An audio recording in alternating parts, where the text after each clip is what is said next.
So here's the graph of f of x. We want to sketch the graph of negative 1/4 f of x. The graph is already given. You might recognize it, and that's fine. But what we need to do is we need to say, well, what's going to happen with that negative 1/4? Is that outside or inside the function? Outside.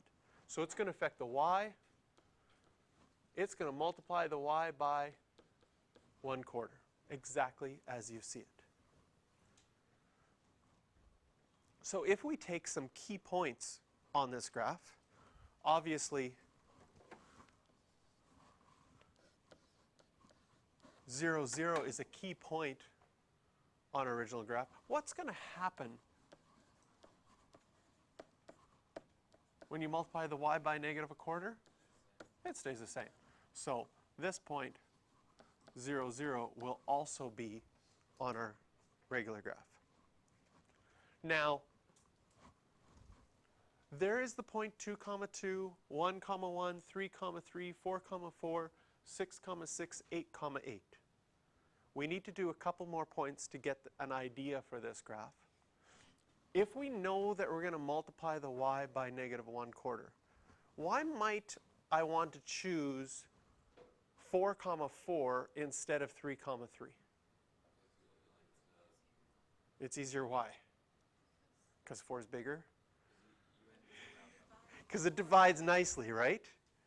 So you could have just chosen, because this is an absolute value graph. And when we did our absolute value graph, we had 0, 0, and then another key point was 1, 1. So you could choose 1, 1. But in this situation, since you know that you're going to be multiplying by negative 1/4, and 4 makes a nice number when you divide, for my second point, I'm going to choose 4, 4. When I draw the arrow over, I still have written over there, that's not the real bell. That's a fake bell. That's a bell if you had regular classes. I know. It's probably the most exciting bell you'll have all day, because it means that math isn't over. You still have math for another 20 minutes. Okay, I see some eyes roll. That's good. Okay. Please disregard that bell. The bells are not working properly. We are looking into it. Thank you. They should just send everybody home. Bells aren't working. Come back tomorrow. That's what I would do. But I guess that's why I don't have that job. So we have 4, 4. If you multiply your y by negative 1/4, it's going to be 4, negative 1. Careful that this scale is by 2's. You'd be very tempted to draw that 4, negative 1 right there, right? Because you automatically sort of get used to every ticky mark going by 1. But on this graph, everything's going by 2's. So just be careful with that. Can you see that if you had done negative 4, 4, x doesn't change, but that y would also go to negative 1?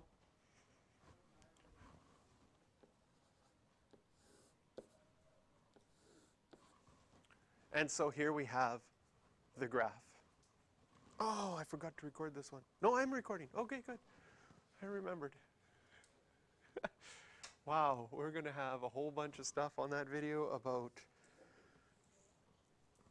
canceling classes. Don't tell the admin that I suggested that. They don't watch my videos.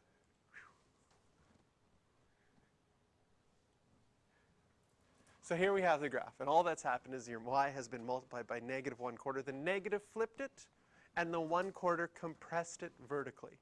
So if we're looking for words to describe it, it's been reflected over the x-axis and compressed vertically by 1/4.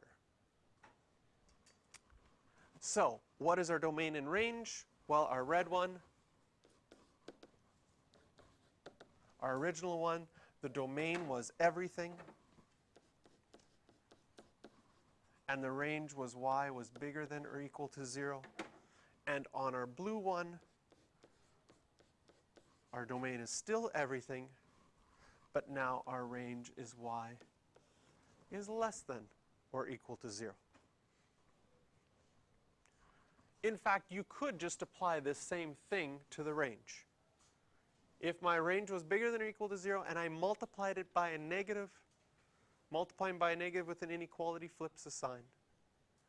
The 1/4 won't make a difference because you're multiplying it by 0. Please disregard that one as well. I'm not unable to put the bells at no bells right now, so I will be bringing a manual bell at the 10 o'clock mark for the changeover, okay? Thank you. Hopefully they can put it over the intercom, because that'd be a really annoying job to have to run down the hallways with the bell. Oh, that would be, they should do that just for 1 week. Just people running down the hallways with bells. You need to have, yeah. Oh, anyways, so there we have it. There's our equation. Maybe you recognize that what was this original function, the red one? The absolute value of x. So our blue one's equation, explicit equation, would be negative 1/4 absolute value of x. Question number 3 is one we can do for practice, but we are going to go on and then give you some time after.